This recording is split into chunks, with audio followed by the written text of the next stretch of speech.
Hi guys and welcome to the video. Today we are looking in depth at InDesign. This is an absolute beginner tutorial. I'm going to be creating several different designs to give you the skills you need in order to learn InDesign. If you want to access some of the assets I've created while creating this video, go over to my Patreon account where you can access all of those items. If you get something out of this video, remember to smash the like button, subscribe to the channel, and without further ado, let's jump straight in to the video. The first thing I'd like to show you is how to create a document. To do that, go to File, then New, and then Document, and up pops the dialog box. And I'm going to create an A4 document. So an A4 document is 297 by 210. And next to here we've got Portrait or Landscape, so you can change around which orientation it is. Facing pages, that's generally for if you've got a brochure that you're looking to create. Number of pages, again, if you were creating a multi-page document, that's where you'd add them in, but you can add them within the document as well. The margin here, 12.7 seems to be the standard within InDesign. So you can change that if you wish, put it to 20, and if you click on this little sort of lock icon, all these will synchronize as well. So if you change it to a 5, they'll change to 5 and so on. With bleed down here, the standard for print is 3mm. If you don't want bleed, which means you don't want to send it to a professional printers, or you don't have any full colour coverage off the end of the document, you can leave that as 0 if you like, but I'm going to add the 3mm bleed for this document. And slug, that's to do with printing brochures. We're just going to leave that one alone for now. So press create once we have that. And there we have our A4 document created. The next thing we're going to look at is our workspace or our environment. This is the layout of InDesign, and at the top here I've got this control center, and I've also got the tools on the left hand side.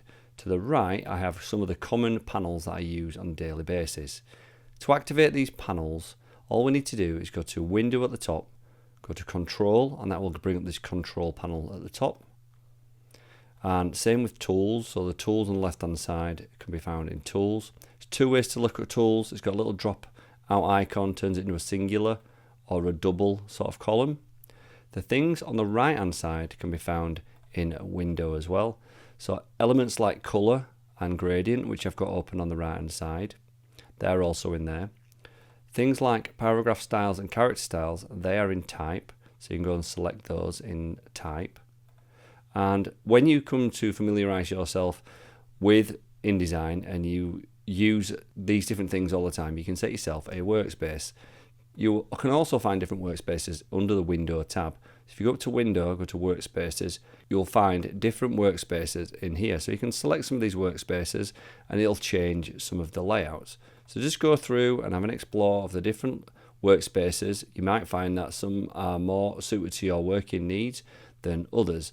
And once you're happy with them, you can go through and you can save your own workspace. I have one called PG Workspace. Once you've got your layout set, all you need to do is go to Workspace and then go to New Workspace and save your workspace. Next thing we're going to look at is importing images. There's a couple of ways to do this. One way to do it is to go to File and then go to Place. Select the image you'd like to bring in, then press Open. You'll find that there's a little thumbnail that appears on your screen. Just going to click that on my page and you'll see that the image is fairly large. To scale this down, we're going to use the scale tool at the top. At the drop down menu I'm going to select 25%, and there you can see we have the image now on the page.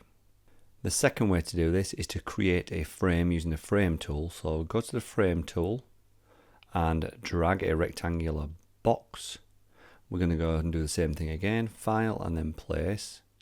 Select the image that you want and then go to Open, and you'll see the image appear inside the frame. To scale this down, we're going to use these tools at the top. I'm going to click this first one here, Fill Frame Proportionately, and that will bring the image into the frame proportionately. Both of these images are now sat within a frame. To adjust the size of the frame, use the Selection tool, click on the image, and you'll see that there are these little dots around the outside. These dots around the outside allow you to resize the frame, so you can drag these accordingly and the image will stay the same size. If you're looking to resize the image, you need to use the Direct Selection tool. So this is the white arrow tool, or A on the keyboard, and to resize the image inside this frame, click on the image and you'll see a little hand appear, And now, a bit like the frame tool, we're going to go to these corners here.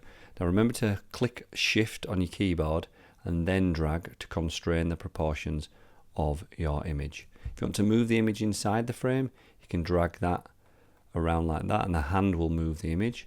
Down at the bottom one, if I move it around, you'll see that the image is now not exactly inside the frame.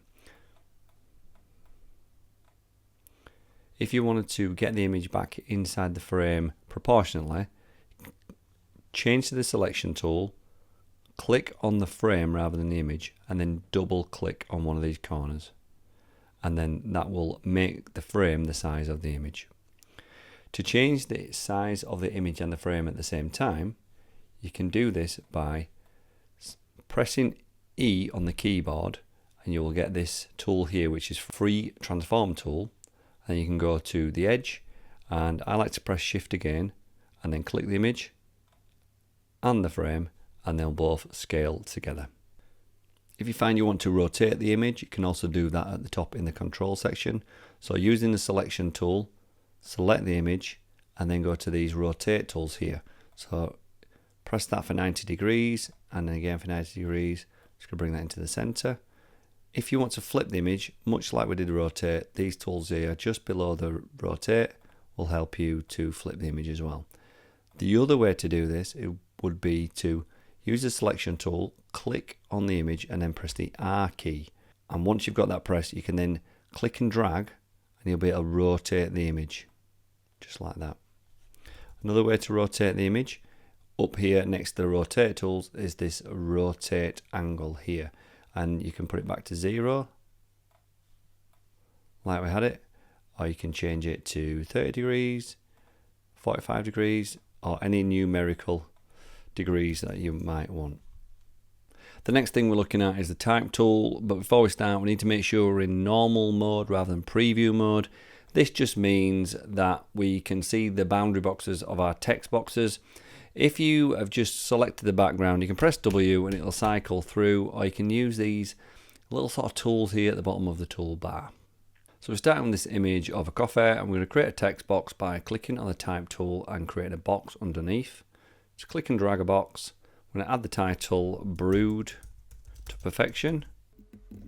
So we can select all by dragging the cursor over the text, and at the top left hand side of the screen in the control panel, you can have the drop down menu there and we can change the font to any of these fonts as you wish. I'm going to use this Bedone. We'll click on that and now it's changed the font. In here just below you would normally have different weights, and in this font I've just got the bold available to me. To change the size of the font, this next drop down here we can make it smaller or bigger, so smaller being 6 point or bigger.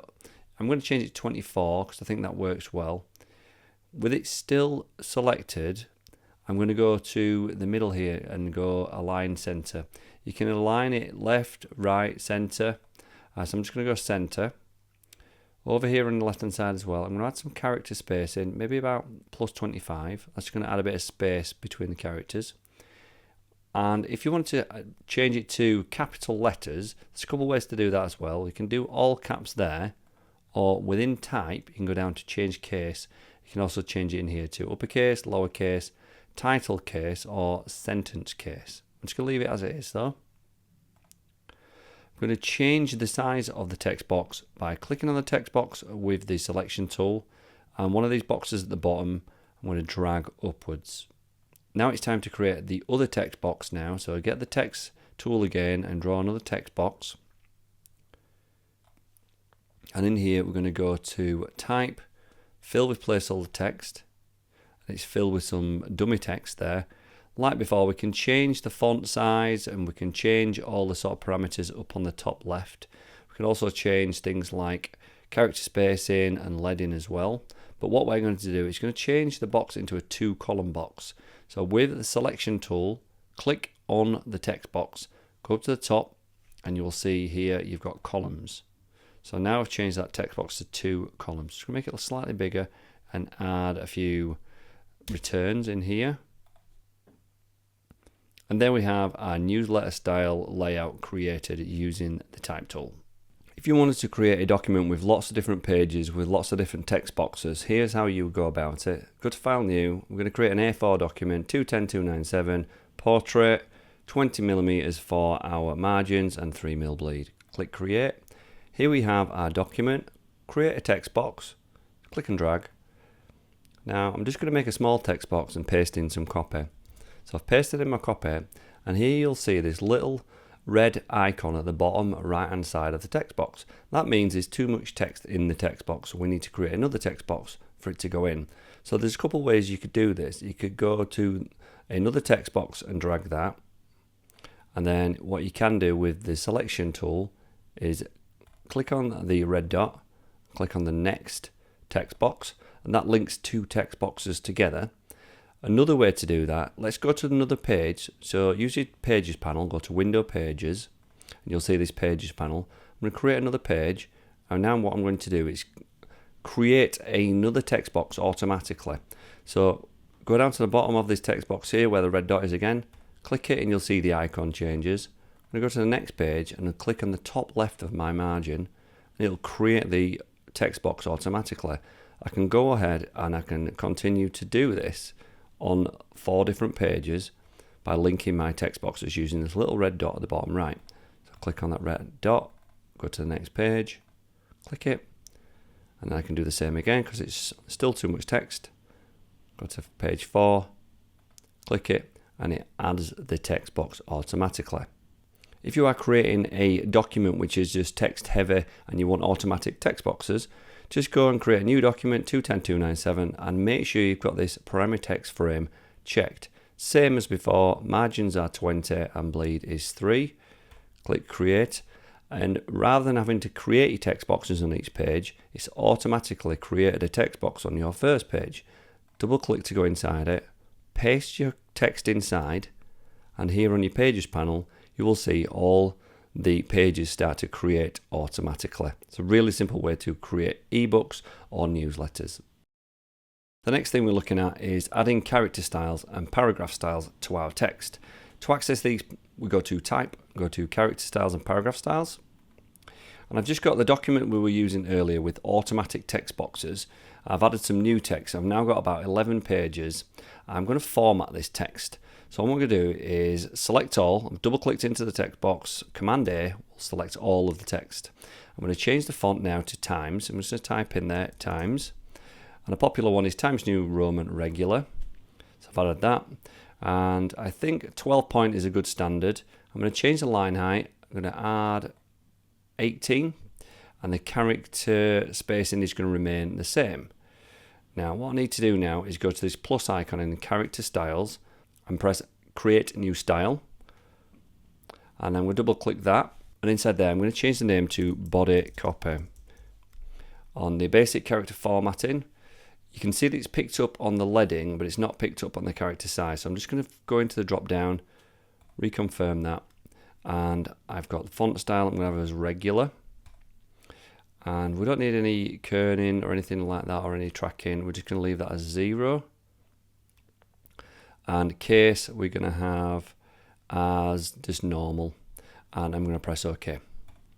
So there we have our character style set. The next thing I'm going to format is this chapter 1, and to do that I'm just going to go in this drop down. I'm going to select Bedoni, and I'm also going to go central, and I'm going to go to 24 point type, and that is going to be my chapter 1 at the top there. I'm going to add a new character style for that as well. As you can see, it's got this little plus next to it. What it means is that I have changed the body copy and added extra formatting.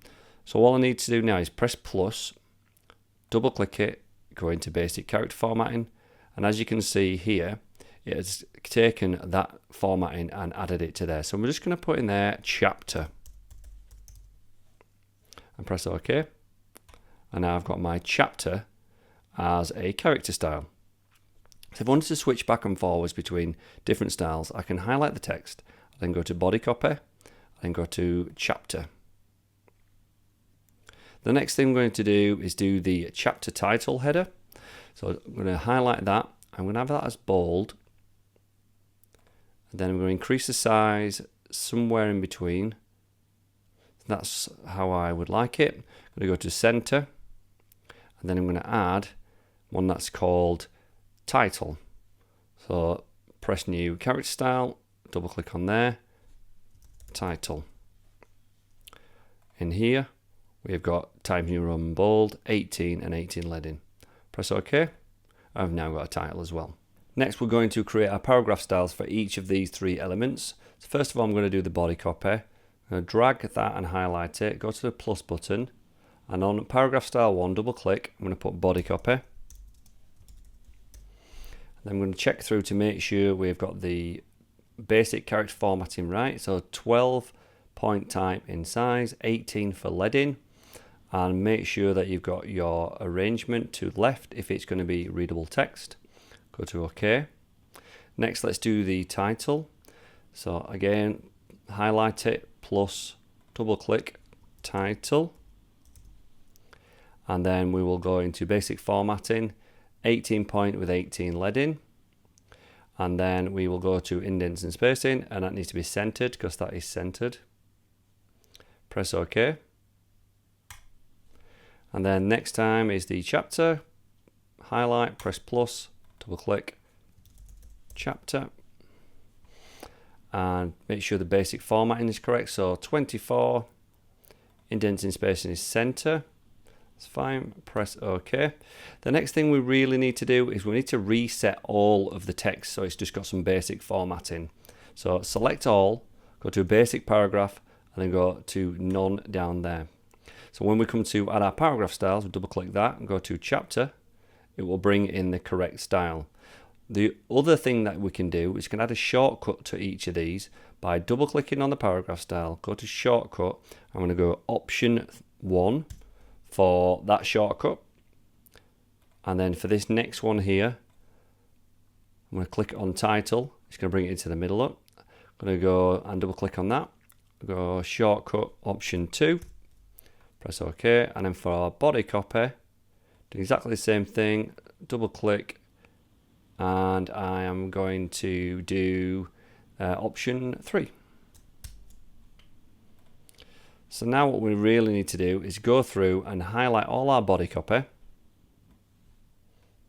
until we get down to our next chapter.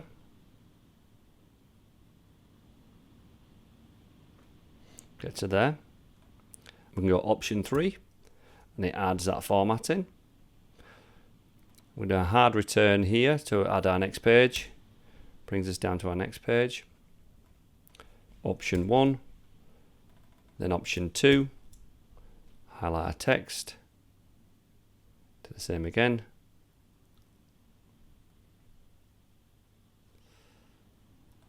Option 3. Hard return.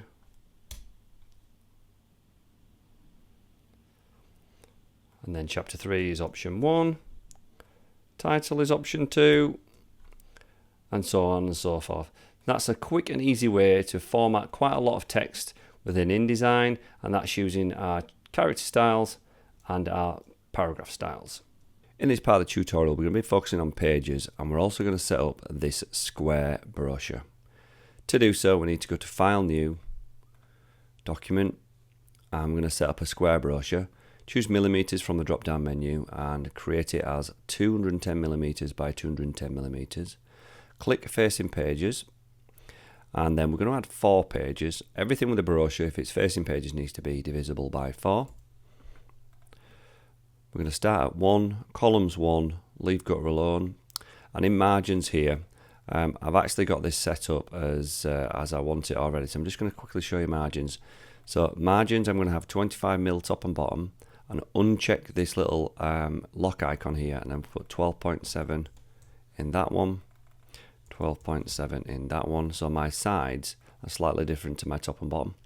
Bleed is 3mm all the way around, which is the standard for print, and because it's not very thick we don't need to use slug in this example. Hit create. Here we have a facing pages document. So in your pages panel, go to window, pages if you don't see that already. You'll see we've got 4 pages. Just going to zoom out, command and minus on the keyboard, and you'll see here we have a front and back cover and our inside pages. So on our pages here, you can also see them as well. So we've got front cover, back cover, and then our inside pages. We're going to set up our inside pages first. And like before, we're going to use the frame tool to create an image on the left-hand page, and then we're going to create a text box on the right-hand page to have the content. So with the frame tool, just create a box on the left-hand side. And to bring in an image, it's either File and then Place, or you can go Command D on the keyboard. And I've prepared the images so I can just bring them in. So 01, open. And you can see it's quite large. We're going to go to the top here and we're going to go Fit Frame Proportionately.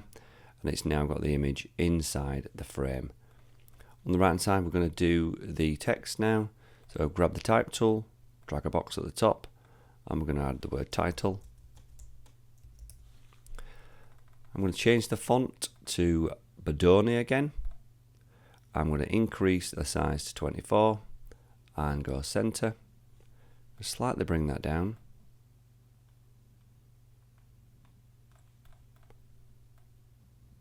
Create another text box for the main content to go in. I'm going to style the text first in this instance. So I'll put the text here. I'm going to go Euro and go to light. And I'm thinking I'm going to have it as 13-point type. And then I'm going to add some dummy text in here. So I'll go to type and then fill with placeholder. So it's added that in as well. I'm just going to get rid of a couple of lines out the bottom here. And then I'm going to spread the text out slightly. Add a couple of extra lines of text in as well. So there we have our layout already set up and in place. There's a couple of ways that you could do this next part, which you could create more pages by going onto the Pages panel and going down to the plus icon and then clicking and creating all the rest of your pages, so you've got 16 pages. Now what I'm going to do, rather than do that, is I'm just going to duplicate this spread here, and then all we need to do is then change the image on the left hand side, and then you need to just populate all the content on the right hand side. To do this in the Pages panel, once you've got your spread selected, to do that, just click on both of them by clicking on the one on the left, press Shift and then the one on the right, and then right click or go to the burger menu, go to Duplicate Spread. And we could do this until I've got 16 pages. And all I need to do now is go into each of the images and change the image. So to do that, all I need to do is click on the image, Command D, and then find my image, put that in, go to the next image and do the same. Resize the image using the arrows on the side.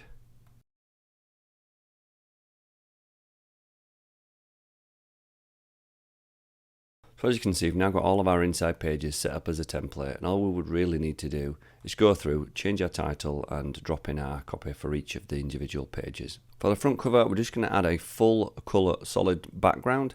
To do this, I'm using the frame tool again, and in the bleed area, which is this red line that goes all the way around the outside of the document, I'm just going to drag a frame box, and then we're going to add a new swatch. To do this, go to the Swatches panel, and that would be in Window, Colour and Swatches. In the Swatches panel, use the burger menu, select New Colour Swatch. I'm just going to add the colour that I'd like to use, which is a nice orange. And press Add, and that will add that to my colour swatch. If you are going to print the document, I would recommend using CMYK because they are the print colours. Press Add, and that will add the colour swatch both to the palette and also to the background. Next, it's time to add some text to the middle of the front cover. To do this, I'm using the Type tool. I'm just going to drag a box into the middle, and I'm going to use Bodoni again. So I'm going to go up to the top and go to Bodoni, and this time I'm going to make it slightly bigger, 36. I'm going to write the word coffee. I'm going to style this slightly, make it capital letters. I'm going to add some character spacing as well, maybe a lot of character spacing for this. I'm going to center it, and next thing I'm going to do is going to make the word coffee dead center on the document. Click that and then double click the bottom there, and using the align tool, which is at the top here, with this drop down menu, you've got align to section or align to page. I'm going to use align to page. I'm just going to use the one there, align vertical centers. and it drops it to the middle. Next we're going to add this a roaster's guide to. So a roaster's guide to in there. I'm going to change that to the other font that we're using, which is Europa Light. And does that look better in uppercase or lowercase? Let's just put it a bit bigger, slightly wider, centered. Double click that. I'm just going to bring that down. I'm just going to keep on adjusting this until I've got it how I want it.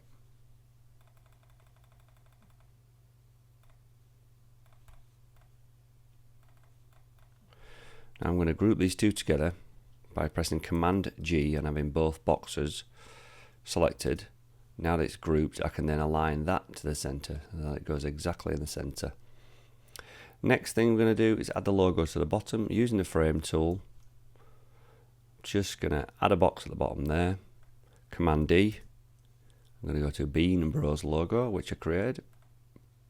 Press open, and there's the logo right at the bottom of the page. Click that and drag that down to where I want it. And there we have our front cover sorted out as well.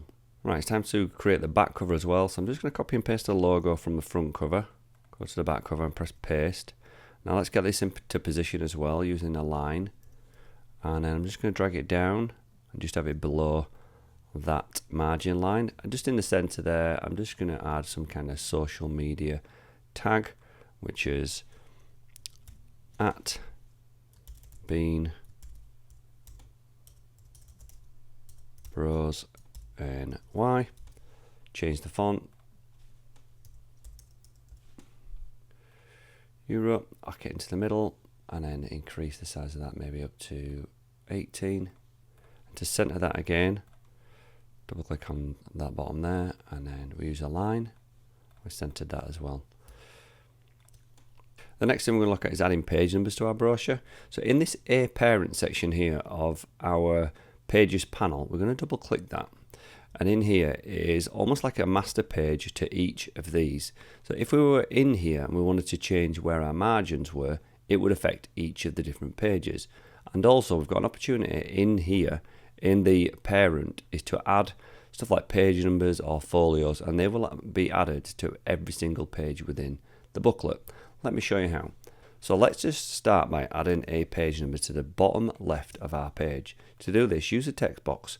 We're just going to create a basic page number and then style it. So 01, I'm going to go to Bodoni because we're using that heavily within this document. I'm going to create that a little bit bigger. And with it highlighted and styled as we want, we need to then add a special character. Go to Type, Insert Special Character, and marks current page number. Click on that and it will change to an A. What we're going to do next is add that to the right hand side as well. So I'm going to select it, hold Alt Shift, and then I'm going to drag that over, and it's going to snap to our margins on the right hand side. With the box selected, I can range the text by going to the paragraph styles and going range to the right. Next thing I'm going to do is highlight them both. I'm going to drag them down to the bottom to where I'd like them. Now when we go back into our main document, we double click on our pages.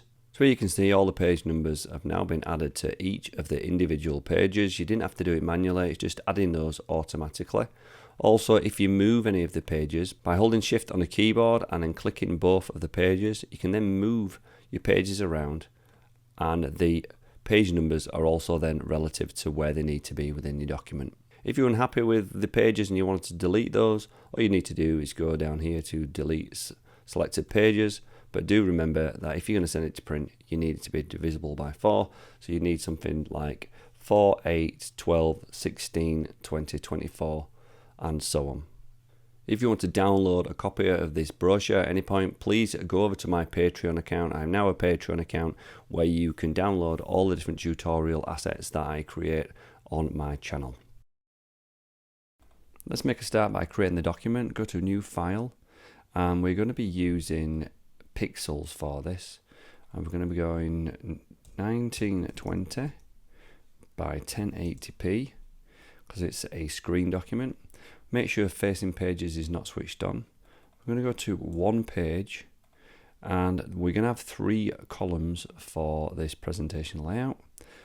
The gutter is going to be 30 pixels, and my margin I'm going to have at the top 150, at the bottom, to switch this little lock off, 150 as well, and the sides I'm going to have 75, which is obviously a half of my top and bottom there.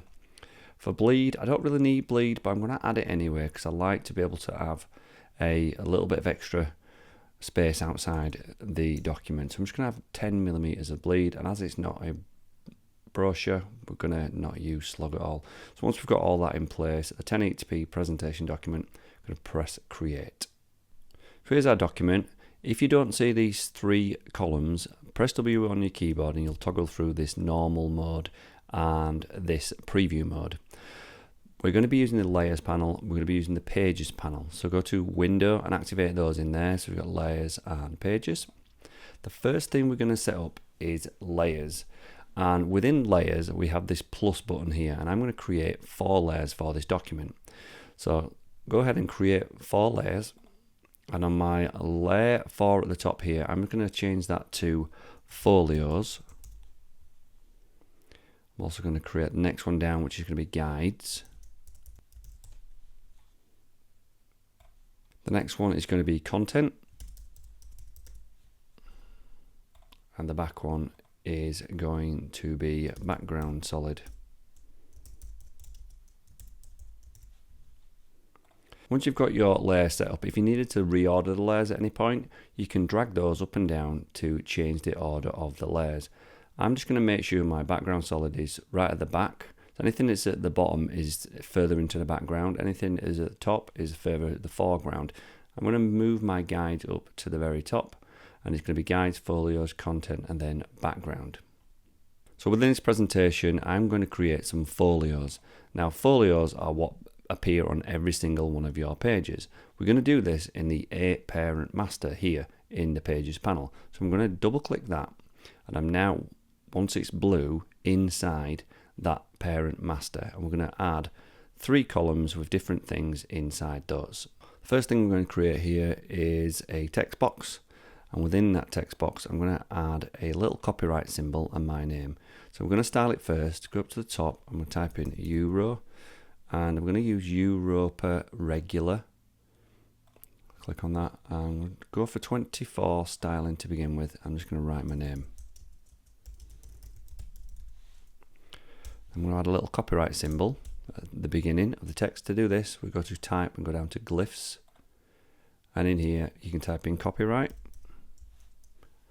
and it will pop up. Just double click it and it will appear at the beginning. So I'm going to leave that there now. Double click this little box, and the next thing I'm going to do is I'm going to click on it, and then I'm going to Alt and drag with Shift held, and then I'm going to put my website in there. So it'll be www.paulgreenwood.co.uk, and that's that one done. And on the right hand side, I'm going to add like the slide number. So I'm going to click on that box there. I'm going to click and drag Alt and Shift,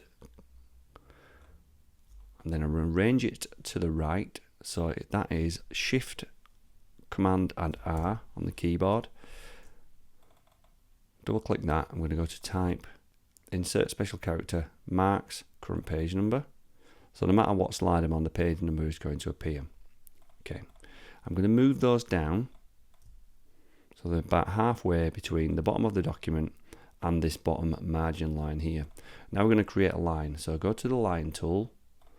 I'm going to go from the left, Shift, drag all the way across to the right, and now I need to make sure the stroke is at 1, so up to the top there, go to 1, and my line has now appeared. If I press W on the keyboard, you'll see my layout is already starting to take shape. I've got my copyright, Paul Greenwood on the left, and then I've also got my website there, and I've also got my page number there.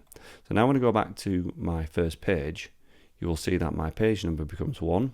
And if I want to create any more pages with these folios at the bottom, all I need to do is click this create new page, and it will continue to create more pages with these correct page number or slide number.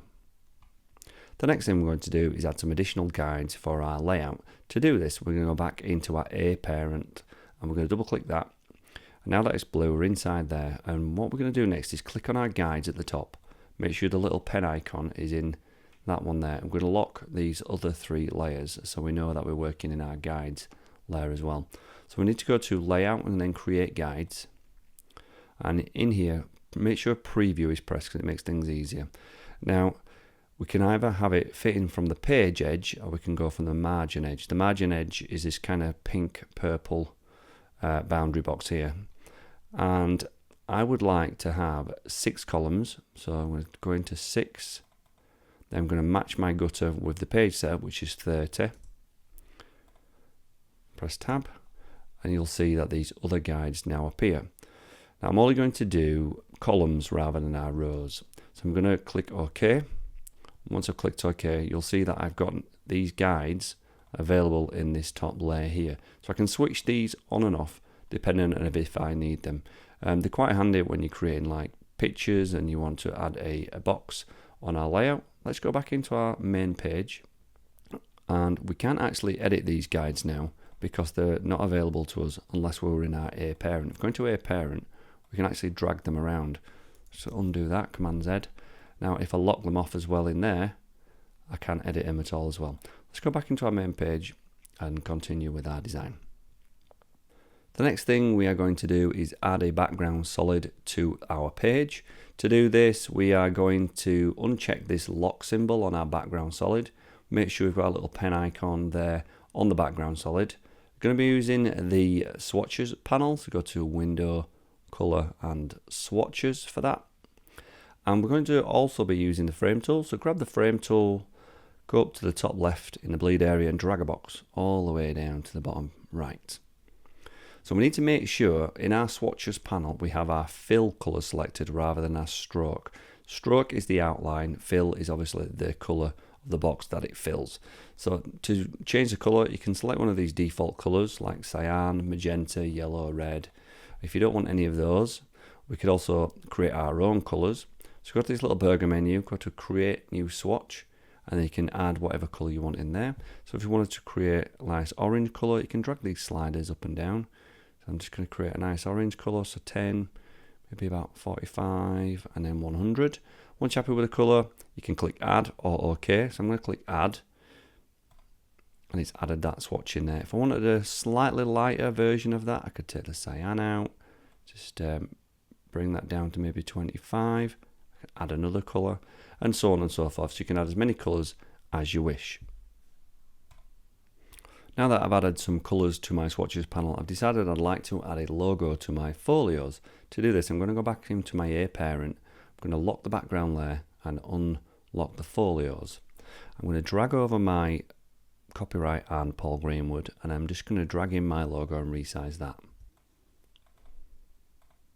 Now I've got my logo inside of InDesign and I am using a shortcut Shift Option Command, all 3 together, and I'm dragging the side to make it smaller. Once I've got it to a certain size, I'm going to put that down at the bottom. Get everything aligned nicely.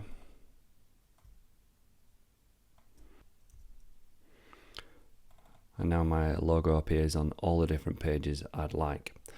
However, what I'd also like to do is have different slides with different colours, and if I use a dark background, for example, my logo will tend to disappear if I use a dark.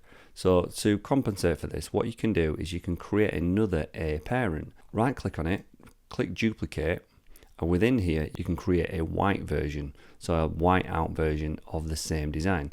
To do this, let's select the line and change the stroke colour to white. I'm going to select all the text layers here, and then I'm going to go to this text button, and rather than it be black, I'm going to select white, or the paper color. I'm going to have to replace my logo. To do that, I'm going to go into the links panel. With my logo selected, I'm going to go to relink, right click, relink, and I'm going to select my white out version of my logo. Select open, and it'll replace that. Now when I go back into my page, I can then apply that style from my B parent by dragging it from here onto my dark background. And there I will have a dark version and also a light version. So anything with like a light background, I can have this A parent one on. I can even have the light version if that works better. I can do this interchangeably by dragging that parent onto my different slides. Now that I've got my presentation file as I want it, it's time to add the content. I'm going to make sure I've got all the other layers locked off and start working on my content layer.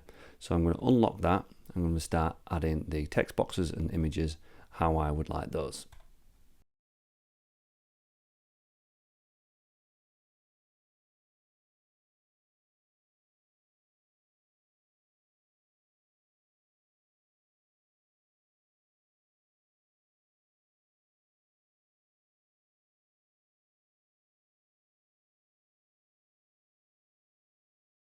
From the template that we create, I've just made a simple typographic document showing the presentation title as a header, what that would look like, also a subheader and an uppercase header.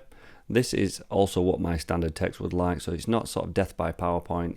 There's a small amount of text there, and it's really easy to create a layout because we have done our guides. If we wanted to have a 2-column layout, so text on the left, images on the right, it's quite easy to do that, and all you do is you're dragging boxes to these guides that we created earlier. If you wanted like a 2/3 third layout, you just drag the edge of the box there, and I can just drag the edge of the box there, and it's quite easy just to change the layout as well.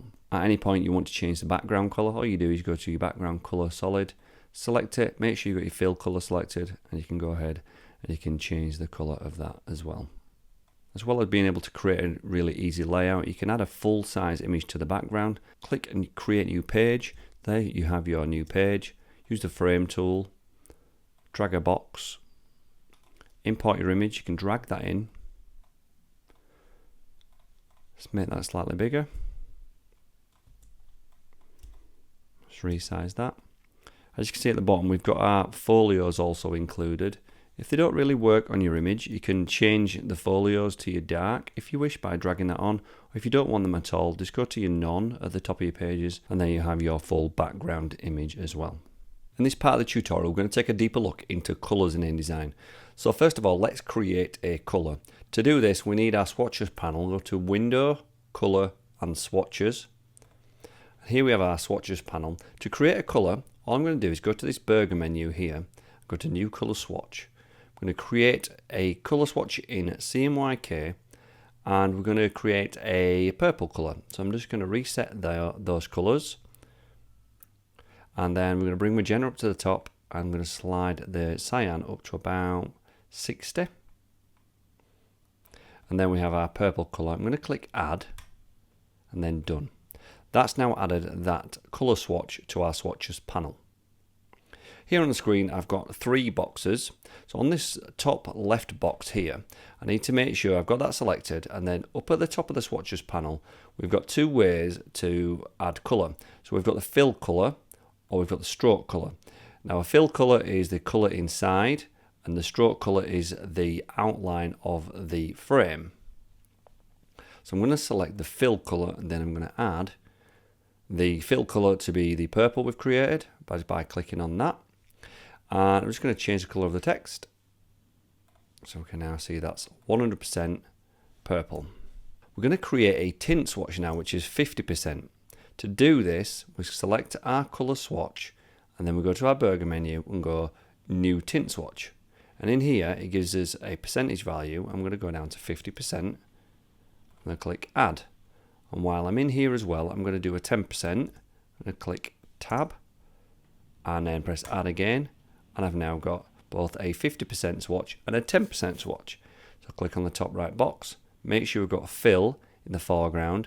I'm going to click on there, and that's going to add the 50% tint to that one. And down at the bottom, same again, we've added a 10% swatch.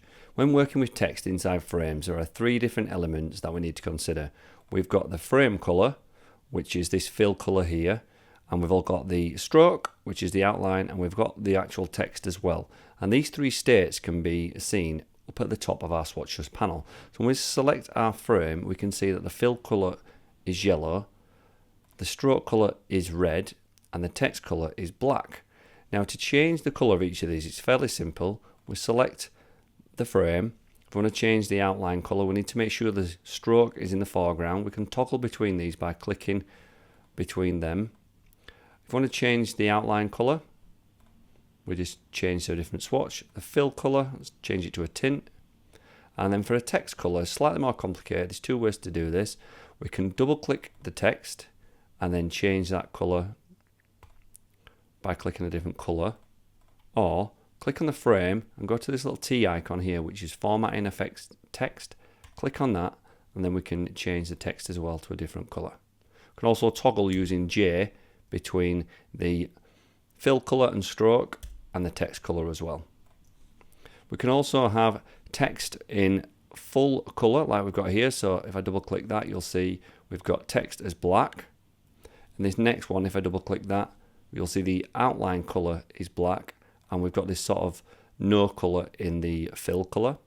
And on this last one on the right hand side, we've got an outline colour of red and a fill colour of yellow. Like before, we can use the toggle colour. So if we click on the frame, as you can see there, we can change the colour of the box itself. Just undo.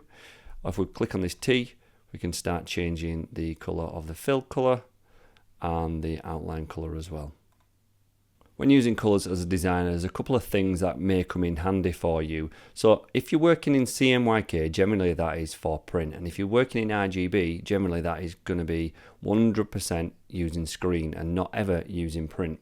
CMYK is made up of 4 different colours, which is cyan, magenta, yellow and black, which is also known as key when it comes to printing.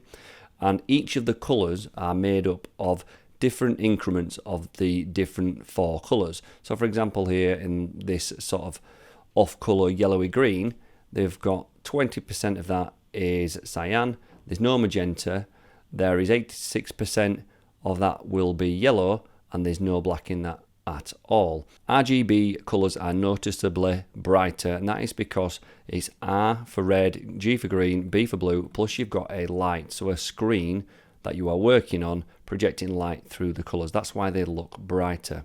As a designer, I would always recommend starting with CMYK, because if you convert CMYK to RGB, the colours generally look the same. If you're working in RGB and then looking to convert the colours to CMYK, they will always look dull when it comes to doing print. If at any time you want to find a hex code for any of your colours, whether they be RGB or CMYK, it's quite simple. Go to your colour palette, double click on the colour, use the drop down menu to go to RGB, and you'll see the hex code available at the bottom. So you finish your design and you want to send it to print or to a client to sign off. Here's how you do that. So first of all, sending it to clients, I always use an interactive PDF. So Command E on your keyboard. I go to interactive PDF because it's generally low res and it's easy to send via email. So if you're doing a brochure and you want to show the brochure as a facing page document like this one, we would go to layout, to up cover page, leave spreads alone for now, and I'm going to export all. Click export. Here inside Adobe Acrobat, this is what it looks like when your client receives your design. If you're looking to send this document to print, however, it's slightly different, but it's Command E on the keyboard. Rather than interactive, we go to print, click save, we replace that old one, and in here we're going to use drop down menu. I'm going to go to this PDF X-1A 2001, click on that, and we're going to go to all. And we don't need spreads if we're sending to print, because we need it to be a single page document. Go down to marks and bleed, click on crop marks and bleed marks, because we've been doing full colour coverage all around the side of our cover, and we're going to click export. So here is our document ready to be sent to print. It's got our crop marks and our bleed on there, and it's now a single page, but it's also still got our page numbers on each side of the document, and that should paginate nicely because it's got 16 pages within the document. If you want to send this document off to another designer for them to edit, you need to package the document. To do that, go to File, then go to Package, and just follow the click through. Go summary is fine, fonts, it shows you what fonts are included, links and images, it's going to show you all the links and the images in there. Click on Package, and yes, press yes to saving it, and I'm just going to save it to the desktop, and then just make sure you've got a copy of fonts, link graphics and update graphics linked in package, IDML, and you want the include a print PDF as well, so some people can see what it looks like as well. So hit package, press OK, and that's going to package up the document as well. This also helps if you have an old version of InDesign. An IDML file will open in pretty much all InDesign packages. There are lots of other different formats that you can save from InDesign. Like standard, you've got your PNG file and you've got your JPEG file in there. If you want to do standard JPEG, just click on JPEG and you can decide if you want all the different pages separate, if you want spreads, or if you just want a single page. And I would suggest, if you're going to print the document, I would go to CMYK and 300 dots per inch and press export when you're ready to export. So that's my in-depth look at Adobe InDesign for beginners. If you got something out of the video, guys, remember to smash the like button and subscribe to the channel. There are loads of assets over on my Patreon account, so why not go check that out as well. I've got quite a lot of videos on my channel around Adobe, that's Photoshop, InDesign and Illustrator, and there's going to be a couple of them on screen now that you might want to watch as well. Thanks for watching the video, guys, and I'll see you in the next one.